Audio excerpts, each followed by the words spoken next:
Hello and welcome to the Dailies. This episode of the Dailies will focus on the release of all remaining Israeli hostages and 2,000 Palestinian prisoners, coinciding with Donald Trump's visit to Israel and the peace summit in Egypt. As the two-year Gaza war ends, Israeli, Palestinian, Arab and also international media offer contrasting views on what this moment means for diplomacy and the region's future.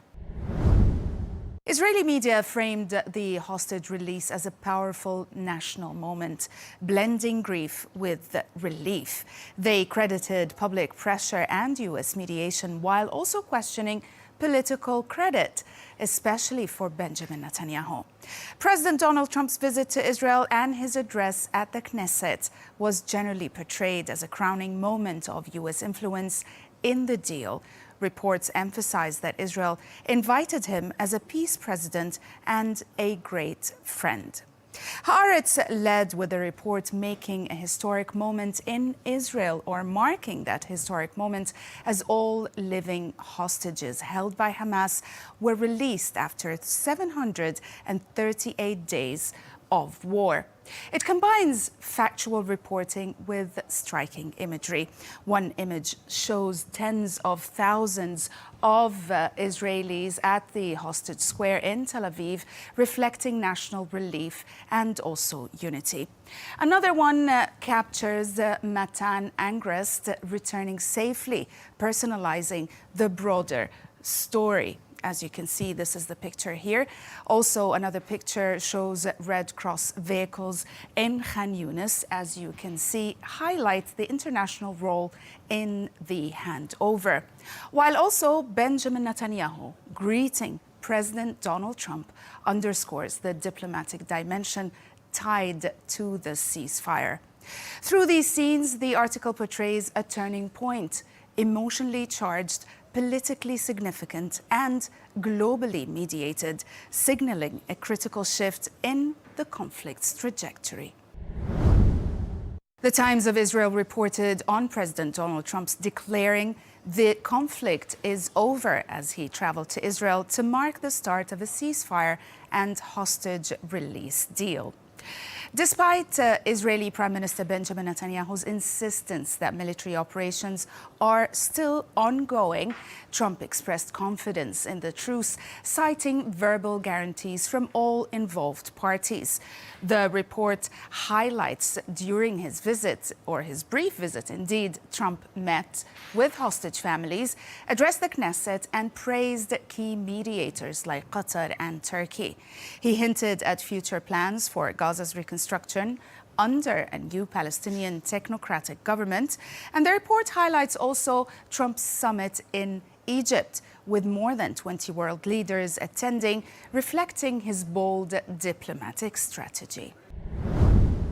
The Jerusalem Post examines the striking contrast between public sentiment towards Donald Trump and Benjamin Netanyahu at Tel Aviv's hostage square.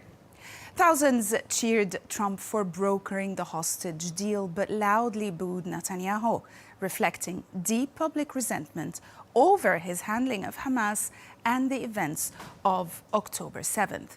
Now, while Trump was indeed expected to praise Netanyahu during his visit, analysts doubt it will sway critics. The article also argues that these rallies, rooted in years of anti-Netanyahu protests, are unlikely to end with a ceasefire or hostage release. Instead, they'll evolve with calls for a state inquiry into the attacks. Trump's open support for Netanyahu may complicate the opposition's narrative, but won't erase deep distrust. Palestinian media celebrated the prisoner and hostage releases as symbolic victories, but questioned fairness and exclusions, such as Fatah leader Marwan al-Barghouthi. Reports highlighted alleged mistreatment of detainees and limited transparency in the exchange as well. Coverage of Trump's visit and the peace summit in Egypt was cautious, though, recognizing diplomatic momentum, but also doubting long-term implementation and justice for Palestinians. Al-Quds newspaper asked whether Trump's comprehensive peace is a political slogan or real path. The analysis explores growing debate around U.S. President Donald Trump's proposed peace plan, and it quotes analysts who argue that Trump's push to end the Gaza war and launch a wider Middle East peace process is both strategic and also self-serving. Intended also to stabilize the region and free Washington to focus on China. Experts highlight the plan's lack of clarity on key issues like Gaza's governance, Israeli withdrawal timelines, and also disarmament. The piece also quotes Palestinian commentators who stress that reconstruction is a political issue tied to sovereignty and not just aid. It concludes that many view Trump's initiative as a symbolic first move designed to secure quick wins, not a concrete path to lasting peace, making its long-term success uncertain. Arab media framed the day's events as a major diplomatic milestone led by Trump, Egypt, and Qatar. Coverage praised the ceasefire and prisoner exchanges, but questioned Israel's long-term commitments. Many outlets highlighted the symbolism of Trump's visit and the Sharm el-Sheikh summit, viewing it as a regional turning point, yet warned that unresolved issues like Gaza's governance and demilitarization could stall real peace. Al-Sharq al-Awsat reported that the Palestinian Authority has expressed readiness to cooperate with Donald Trump and Tony Blair to secure Gaza's ceasefire and begin reconstruction efforts. Trump's peace plan envisions ending Hamas's rule and establishing an internationally supervised Palestinian technocratic committee. The report quotes Hussein al-Sheikh confirmed that the PA is prepared to support steps including aid delivery, prisoner and hostage releases, and rebuilding Gaza. The plan could eventually return PA governance to the Strip, which it lost to Hamas in 2007.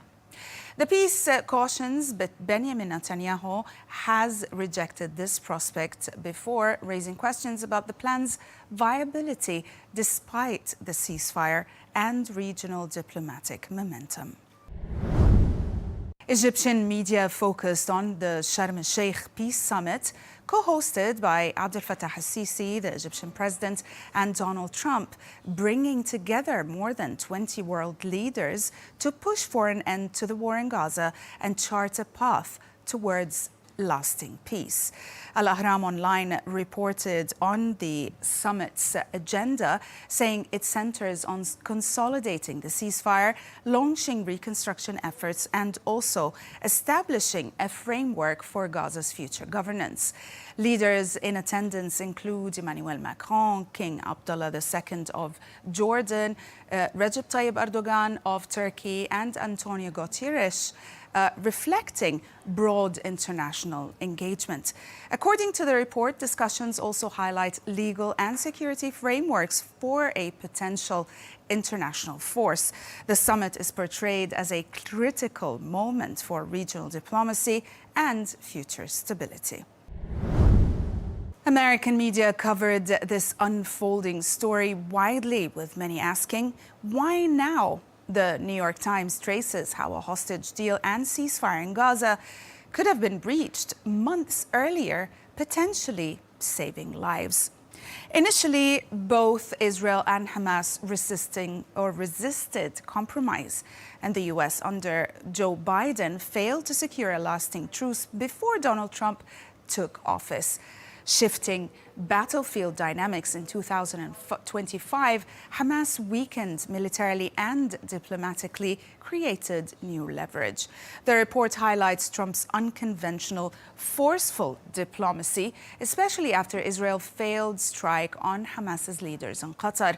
That pushed Benjamin Netanyahu to accept the deal. The article frames this moment as a delayed breakthrough, one that might have prevented prolonged war and massive casualties had it happened sooner. In his foreign policy analysis, Omar Rahman questions whether Palestinians can trust Donald Trump to enforce the new Gaza ceasefire. He argues that the deal's durability hinges on U.S. pressure to ensure Israeli compliance, given the asymmetry between irreversible Palestinian concessions, such as hostage releases, and Israel's ability to reverse its actions. Trump previously allowed Israel to violate the January ceasefire, undermining trust.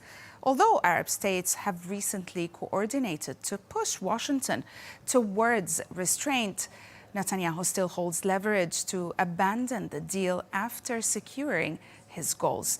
Rahman concludes that without firm U.S. guarantees, particularly from Trump himself, Palestinians have little assurance this ceasefire will lead to lasting peace or political resolution.